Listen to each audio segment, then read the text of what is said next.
Hello అండి, welcome back to Sri vlogs. ఎలా ఉన్నారు అందరూ? ఈరోజు వీడియోలో సూపర్ టేస్టీగా ఉండే tomato rice, best world favourite tomato rice ఎంతో సింపుల్గా కుక్కర్లో ఎలా చేసుకోవాలో చూపిస్తాను. లంచ్ బాక్స్లోకి చాలా క్విక్గా అయిపోతుంది. దానికోసం మనం ముందుగా ఒక గ్లాస్ బాస్మతి రైస్ తీసుకొని వాటర్లో బాగా క్లీన్గా వాష్ చేసుకోవాలి.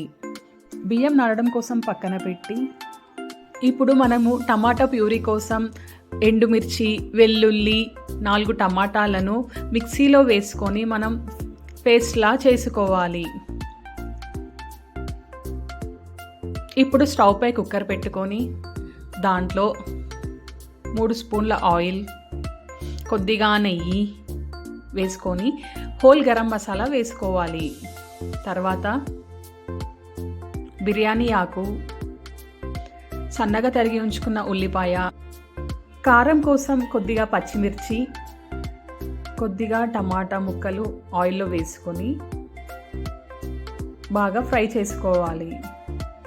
దాంట్లోనే కొద్దిగా పసుపు, మనం ముందుగా గ్రైండ్ చేసి ఉంచుకున్న టమాటా ప్యూరీ, ఈ పేస్ట్ని ఆయిల్లో బాగా మగ్గనివ్వాలి. తర్వాత రుచికి సరిపడా ఉప్పు వేసుకొని బాగా కలుపుకోవాలి. తర్వాత మనం ముందుగా నానబెట్టి ఉంచుకున్న బాస్మతి బియ్యం,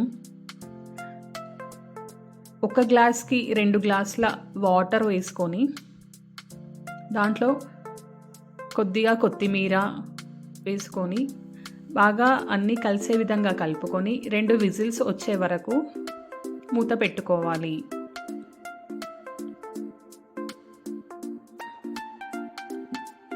మూత తీసి చూస్తే మనకు రైస్ రెడీ అవుతుంది. ఎంతో సింపుల్గా చాలా టేస్టీగా ఉంటుంది. మీకు కనుక నచ్చితే ఛానల్ని లైక్ చేయండి, సబ్స్క్రైబ్ చేయండి, అక్కడున్న బెల్ బటన్ని నొక్కండి. Thank you for watching.